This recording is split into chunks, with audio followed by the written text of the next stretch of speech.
Nainari, Catherine Boryu Donnelly.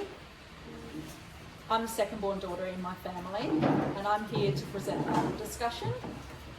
Today's panel, we're going to learn about the Innovative Solutions project funding stream. And I just want to let you know that I can't say that word. It's a miracle I just did. So please be patient with me when I stumble over it. So we're going to learn by hearing from a service, some of the IPs that helped develop the project, and a provider. We'll get insight into what it looked like during the implementation. And we hope it gives you a chance to learn what service a provider could offer, an example of the inclusion barriers that can be addressed, and the best way to use this funding stream.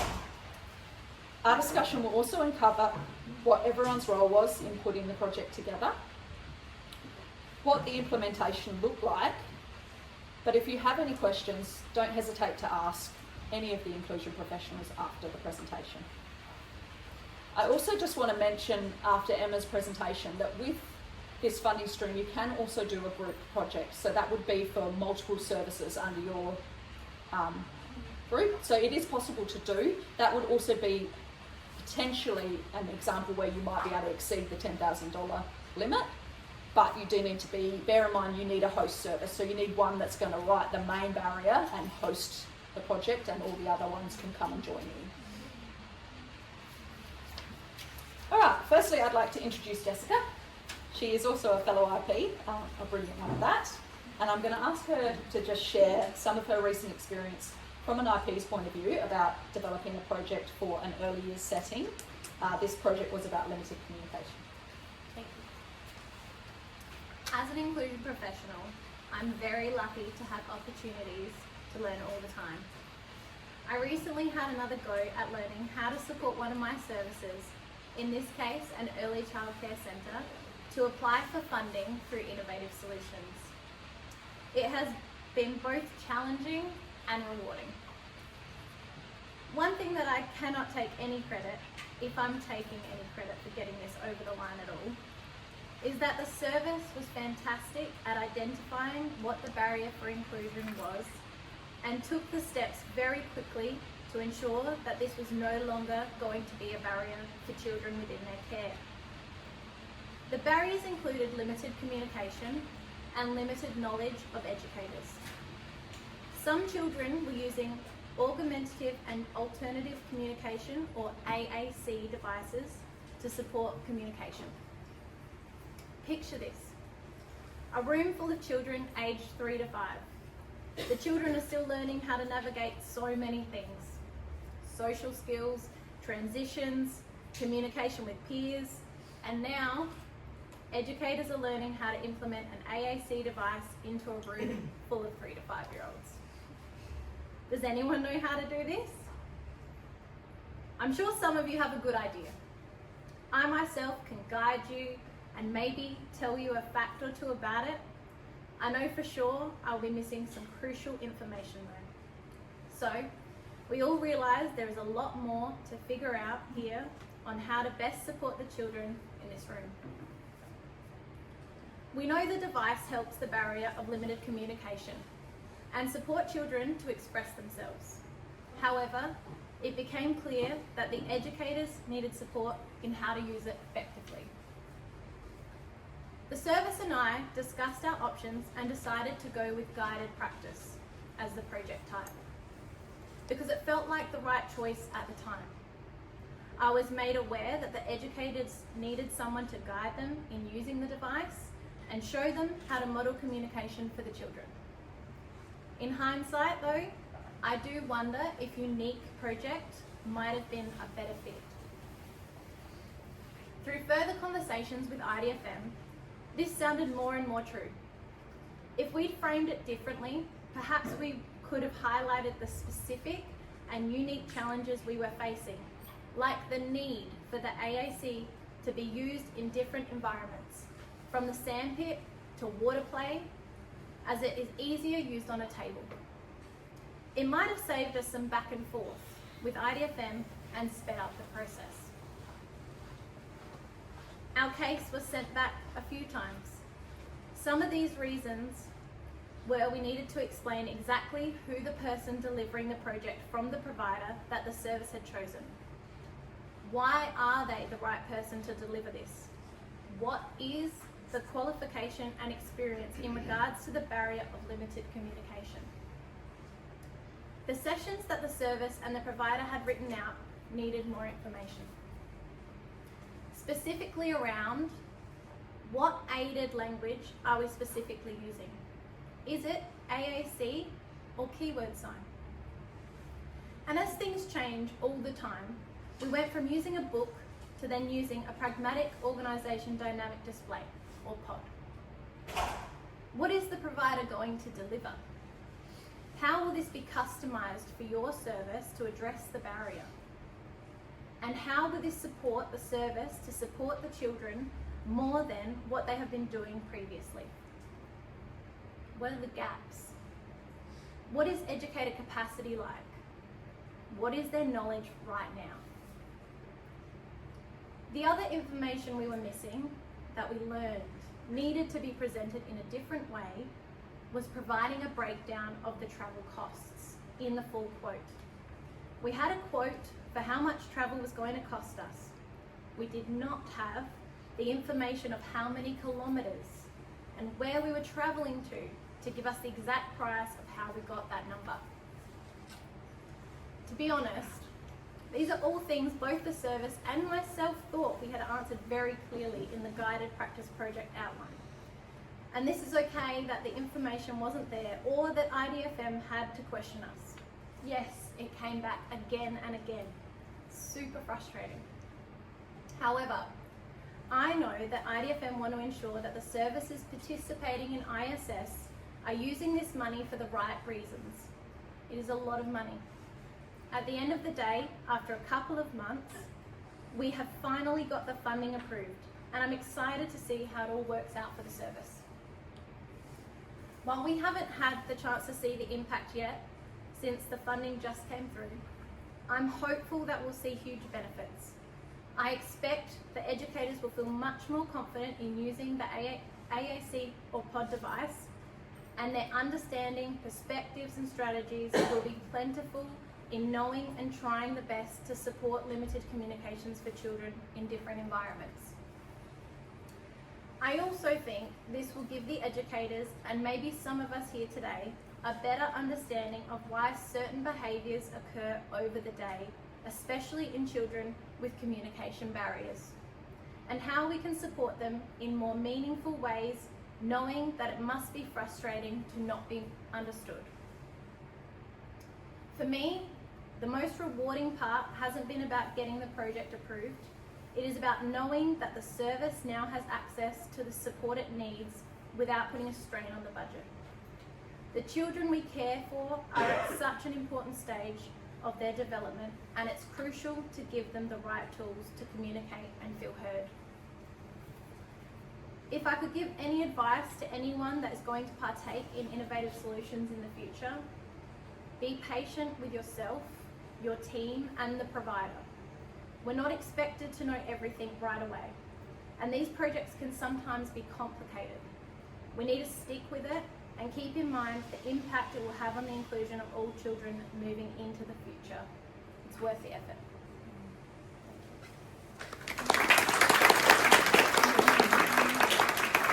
Thank you, Jess. Thanks for sharing. Your testimonial sticks with me because it kind of reflects the experience I've had too. I've been developing a project with one of my services, and it got sent back for things that we thought we'd addressed. So I echo Jessica in saying be patient with yourself and your provider, and know that it is worth it in the end. Next, I'd like to introduce a very brave lady, Raylan. She's from Heathcote Kings Osh, and they're sharing, she's got her director Mary next to her. They're sharing about their experience implementing a service with Mel from Connected Self. Raylan, can you tell me about your service? So Heathcote Kings Osh is a highly supporting supporting families from Heathcote Primary School and King's Baptist Grammar and respected King Lead Early Learning Center. During vacation care, we extend our service to the broader community, welcoming children and families from surrounding schools. We are a large licensed service catering up to 180 children, so that more than half of us, our educators is qualified. We don't get to 180 though, it's more like 120, 30. Yeah. That's still high numbers. It's still high, yes, but it's not that high. But we can cater up to 180. Yeah. So at KidCons, we are committed to provide a safe, nurturing, and engaging environment tailored to the individual needs of each child. Our programs are designed based on children's voice, children's interests, intentional teaching, and ongoing observations and feedback. Yeah. That's about right. Can you tell me what was the barrier to inclusion for the service? So we offer we support a diverse group of children in our service, including many who have been diagnosed with autism spectrum disorder, ADHD, experiencing trauma, separation anxiety, children with medication requirements, children with epilepsy. We also have children that need to administer the midazolam. So yeah. Also, we have quite a high number of absconders at the moment too, so yeah, all this sort of thing really helped with that as well, and having to support those children. Because I'm sure all of you can understand absconding is one of the toughest things to deal with. It makes the situation very complex. Yes, and takes people away from the environment, like educators. So yeah. And their mental health, the stress, it's a stressful situation. Yeah. How did you hear about Innovative Solutions? We'd actually done it before, so a few years ago we did Innovative Solutions training. Yeah. So you knew about it? We knew about it, yep, we thought it was time to do it again. As Yeah. I think I was the last one left who had done it previously, and we got so much out of it before that we wanted to bring it to the service again with our new sort of cohort staff. Fantastic. How did you choose how did you source your chosen provider? How did you pick them? So Jade was our inclusion support person at the time. We really went with her recommendations quite strongly. I think Raylan, you went out and got some quotes and things, didn't you? Yes. So choosing the right provider is actually crucial because there's a lot of services that they can offer. You know, the things that we are looking at that tailor our needs, like for the trauma informed mentoring and coaching, but also having the opportunity with the support of Jade, being able to choose the right provider. Yeah, and tailor it to what you needed. Yeah, absolutely. We had a big list of all the provider. So what we did, we chose 3 provider, and obviously we kind of like looking at the expertise, the licensing, what they can actually offer, all the knowledge and skills that they can share us to our team. So the researching helped. Yes, and absolutely. one piece of advice that Jade gave us, which we wouldn't have thought of ourselves, was to sort of try and find a provider that's very adaptable to our needs, not so like, you know, they come in there step by step by step by step, that's what they teach you. So that's something to consider as well, is, you know, we found in parts of it where we started here and then came here, and, you know, it was very adaptable, which is what we needed. Yeah. Just like learning, not linear. Yeah. Exactly. And things that we didn't know we needed to sort of focus on, became focused on, which was fantastic. Yeah. Beautiful. Can you tell us about the project and how it was implemented? So our project has been carefully planned in response to the specific needs of our service and the support that we need. So with an increasing number of children presenting trauma-related emotional regulation difficulties and high support needs, our goal is to build a stronger and more knowledgeable in trauma-informed. So our project, they have like 3 sessions. So we have the coaching sessions, which is it goes to 21 hours with 7 sessions. So this gives us opportunity for focusing on trauma-informed strategy with a real-time problem solving in OSH context. So we have Mel to support us during the coaching. And we do have the professional learning, which is run up to 6 sessions. Yes. So that includes mentoring and reflective practice, allowing educators to deepen their understanding and share experience and reflect on the response of trauma-impacted behavior in a safe and supported environment. And we do have the last one that we did, the discovery and co-design, which is they have like collaboration with all the staff. Yeah, and Mel really became a part of our service during this time. Like, I think for the children and for the staff, where it's very interactive, it's very regular, and obviously it's a lot of training and coaching. So Mel would obviously do professional development with us, and then come out on the floor with us, observe children, give us guidance in certain, situations and things like that. And you got to know lots of the kids. Yes. Yeah. Very special. And the educators as well. So it really felt like she was just part of the environment the whole time. Yeah. It sounds to me like it's also offering lots of different options for what's going to work for each educator. Yes. Because they all learn differently Yes. too. What changes did you observe as a result of the project, and how have the educators and children responded? So with this question, this is all the things that we gather from our OSH team.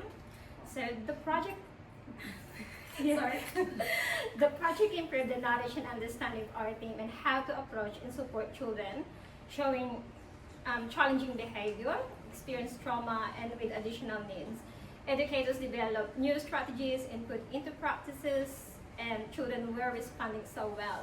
We are more aware now of how to approach students and connect with them to develop trust and meaningful relationship and have developed resilience and self-awareness.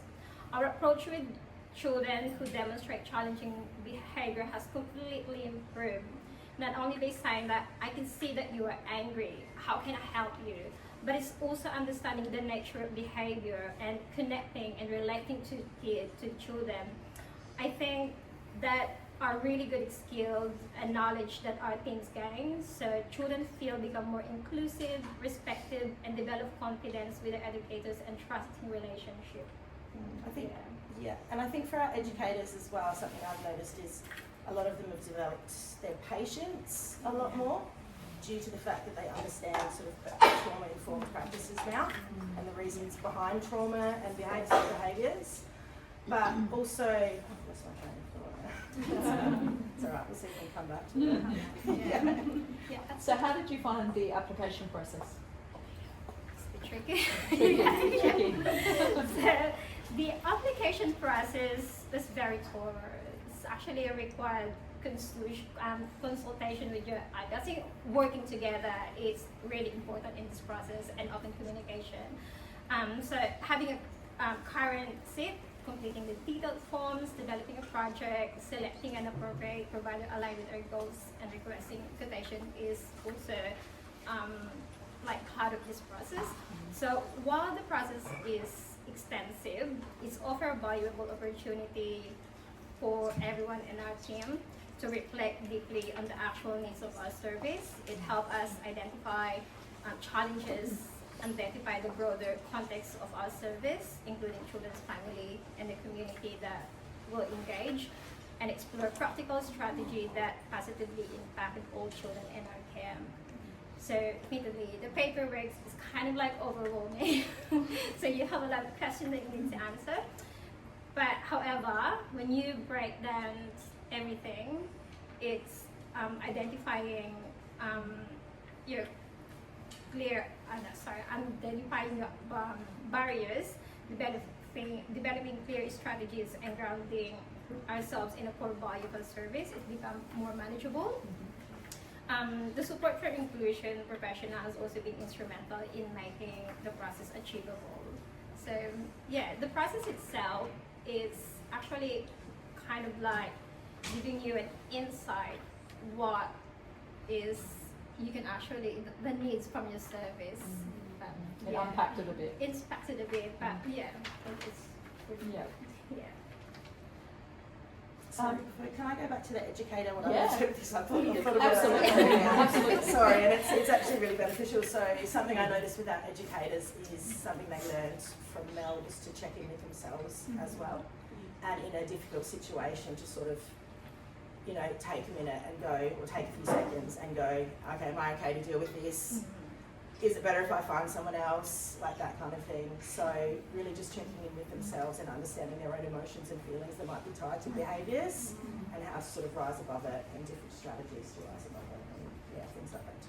Thank you for coming back. That was Yes. great. Yeah, can I add with Yeah. that? Yes, of course. I think it's also the most important thing that we learn is when the child is shut down, you can't have that conversation, just give them the space, respect their space, understand their feeling. Because, you know, whatever you say, they don't understand it, they don't absorb that. So, but letting them know that you hear, if they need you, they will come back and have a conversation with you. But right now, you kind of like interrupting the moment to actually release the emotion. I think that was the message that we apply as well. Yeah. So my final question is, do you have any work plan to continue embedding into your practice? Yes, absolutely. So this is all the gather for all the staff as well. So this is everyone what we say. Yes, absolutely. We are already putting into practice the knowledge and skill we developed during the project. We are committed to continuing this work. The insight gained have been incredibly valuable, and we will keep applying them to support the children and families in our care. Our goal is to embed this learning into our everyday practices and ensure it becomes lasting part of how we provide inclusive and responsive support for all our children in our care. So that's from all our staff. Oh, thank you. Yeah. We also have a poster which Mel made with the educators as well. I think it's called Stairway to Regulation. Yeah, so it was made with the educators and Mel, and that's sort of something we display now. And any new staff that can come into the service, it can be part of the induction process and a little reminder of the things that we've learnt throughout this time. Thank you. Thank you, Mary and Raylan. So next we're going to talk with Mel. She's going to give her insight as the provider. I think we've got a slide that we can put on there. Is that the stairway to regulation? Yeah. Maybe in a minute. Okay. Okay. Yes. Awesome. I'll go like this. Mel, can you tell us about your business and the service you provide? Yeah, of course. So my name's Mel. I'm a psychologist with Connected Self Wellbeing Services. We're at a table with Lauren's also joining us at the back here. So come and talk to us more afterwards. But in a nutshell, we are an organisation that is a multidisciplinary team. We have psychologists, occupational therapists, speech pathologists, art therapists, wellbeing practitioners, the list goes on. But we provide therapeutic services as well as quite a lot of training, which is kind of the context that we were engaging in this project, mostly around trauma responsive practices, but also vicarious trauma, working with neurodivergent people as well. It's, kind of like a list of different things that we do. But yeah, that's probably the quick version of who we are. Thank you. That's all right. What was your involvement with the planning implementation of the project, and what steps were taken to ensure the outcomes were sustainable? Yeah, so I guess as has already kind of been touched on a little bit, this was very much a collaborative process, and we had quite a lot of, there was this kind of co-design, customer discovery process that we really feel is important at the start of our engagement with a service. And I guess as has been mentioned, we don't necessarily have like a package that we just roll out with each service. We really do tailor our approach, but also the content to meet the service's needs. We also had to consider things like when staff were available to engage in the training, so that as many of the casual staff were able to kind of be there. Also had to be before the children arrived for the day, obviously, so that they weren't distracted and could actually engage in the content. But yeah, we did develop that cycle, and I think we had 6 or 7 cycles of some content, then out on the floor, doing some in the moment responsive mentoring and coaching with the staff, and also that reflective practice model. And so each time we came out to do some professional development, that was very much informed, in terms of the content, was very much informed by what was happening in those observation sessions, and also just what was coming up in those reflective practice conversations as well as to what the immediate need was. And so in terms of the implementation, it was very flexible and very responsive to what was just happening moment to moment really, which was great.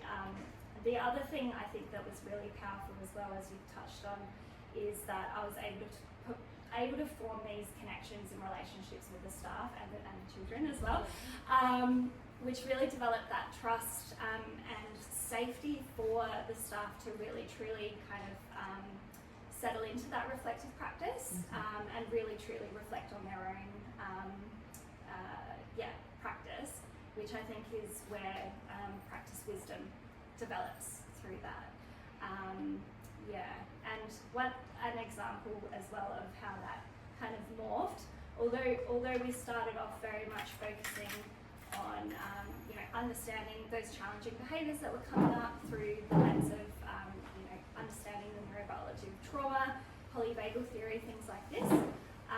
We very much identified that it was most important to support staff with their own regulation so that they build their capacity to be able to respond to the needs of the children. And these, as mentioned, very challenging behaviours like absconding or aggression and things like this that were coming up. I can imagine that would be hard to do if the relationship wasn't there. Exactly right. Yeah, exactly right. So, anything else I've missed here? Sustainability and outcomes, the last part of your question there. So maybe we could pop that up. Thank you so much. So this was the stairway to regulation. So it was really important that we had something, it's all well and good me coming out and doing this project, but once I was gone, we needed to make sure that there was sustainability and that a lot of these concepts that we'd come up with were able to come up a bit funny on there. That's a bit strange, you get the idea. This was a one-page poster that is displayed at the centre. This was co-designed, we created this together, and it just kind of picked out the main concepts that staff found most useful in integrating into their practice. And alongside this as well, we had a several-page document that explains this, so that, as you mentioned, as part of the induction process, new staff, because obviously staff turnover can be something that impacts the sustainability of a project like this, so that those things can be embedded. And I guess what I noticed was a shift in culture amongst the staff, which was really powerful because, there was not just a change in practice, but also in terms of the vulnerability, I suppose, that I was seeing increase in the staff in sharing their own wobbliness at times and their ability to lean on each other as well with that. Beautiful. Was the development of the project plan with Keithcott helpful to identify and overcome the barriers? Yeah, absolutely. So again, we were able to have a lot of those conversations at the onset, which helped us understand that there were some very key behaviours that the centre was struggling with. Mention absconding. There was also, I guess what we could understand was that there was a lot of children being triggered. Their threat responses were being triggered in this environment. And so too were the threat responses of the educators' staff being triggered as well. And so I guess through that process, we were also able to identify that children were really struggling to identify their needs. And so they were communicating those needs through these challenging behaviours, right? And so, that's, I think, what we came to in terms of the barriers being identified. Nice. Yeah. And how did you tailor the project to meet those needs? So as we've sort of covered a little bit already, but I suppose we were able to identify a number of concepts and a lot of research around the neurobiology of trauma, polyvagal theory, regulation strategies, things like this, but also I brought in quite a lot of content around vicarious trauma and also things like self-compassion as well, which were really powerful for the staff. And we were able to understand those behaviours through that trauma responsive lens. and see behaviour as communication, and then with that build staff's capacity to then tailor their responses to meeting the needs of those children through that lens. And again, with that focus on self-care and self-regulation for the adults, that really supports their ability to move from reactivity to responding. That didn't come out so well, but hopefully you understand what I mean by that. Yeah. Thank you. No Thank you, worries. Mel. Thank Sounds you. like some very sophisticated information for educators to get access to. Yes. Yes. But what I don't know if anyone else is feeling it, but I feel I can see the relationship that's been, Yeah. you know, that would have made a big impact. It did. That was really key, and I think that embedded thing where I was just had so many hours with the team really helped with that. So Yeah, some of our educators actually organised a really beautiful bunch of flowers, and Yeah. on the last day we got all platters and food and it was as wonderful. a thank Nice. you. Yeah. That Some was of the- driven by the educators. as One well, of the so. children made me this massive thing as well. It was amazing. Yeah. Yeah. Beautiful. Yeah. Thank you, Mel. Thank so you. ordinarily I would introduce Jade, but Jade unfortunately is unwell. So I've got the wonderful Di, who's my team leader, stepping in to answer some questions from Jade, who was the inclusion professional that helped develop this project for Keith Cockings. Di, can you answer what was Jade's role in supporting Raylan to apply for innovative solutions? Jade was the inclusion professional, like you said, for the service, and her initial role was to engage in observations of the request for service children and work closely with the educators to provide tailored strategies and inclusive practices that can support their day-to-day work. This included strategies related to absconding, children's behaviours, and varied ways to utilise the sensory space. Strategies to support transitions allowed the service to review their after-school care entry into the site and provide recommendations. This helped build a deeper understanding of the barriers the service was experiencing. Some of the challenges required a more targeted approach. The service was supported in narrowing down the genuine barrier to inclusion that couldn't be addressed through the standard supports.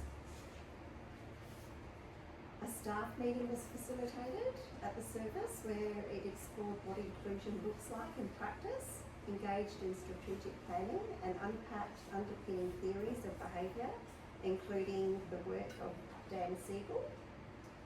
The session was used to reflect on current approaches and discuss relevant practical strategies that could support the whole team, which really comes through with everything that's already been said. It was identified that innovative solutions as a suitable option to support a more targeted approach. Jade's role was to guide the service through the application process, helping them clarify their goals, shape their ideas into a clear and outcome-focused proposal, and ensure it contained and it was aligned with the intent of the innovative solution support. Jade provided feedback on the draft applications and supported communication with IDFM. So the IP's role is very important in supporting the service. A copy of our Innovative Solutions provider list was provided to the service, which included several options for potential support. Mary and Raylan took the lead in obtaining two separate quotes. This process helped them compare approaches and ensure they selected a provider which aligned with the service's values and long-term goals. The service decided to go with Connected Self, and collaboration with both the service and the provider was a key part of the application process.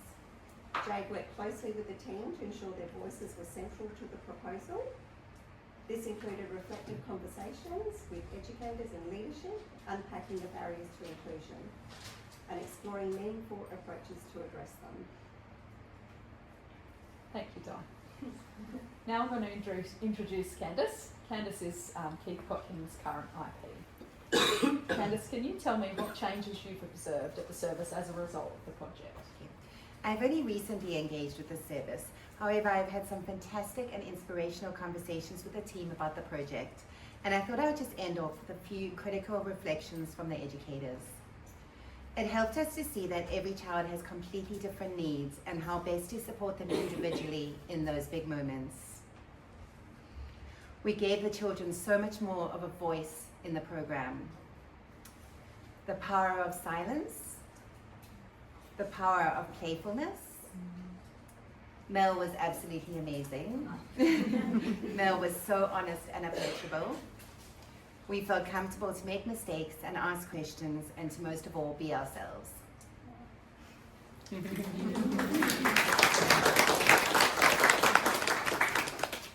So that's the end of our panel discussion. I hope that that's given you a real package of what can be achieved and just the power of this funding stream. Of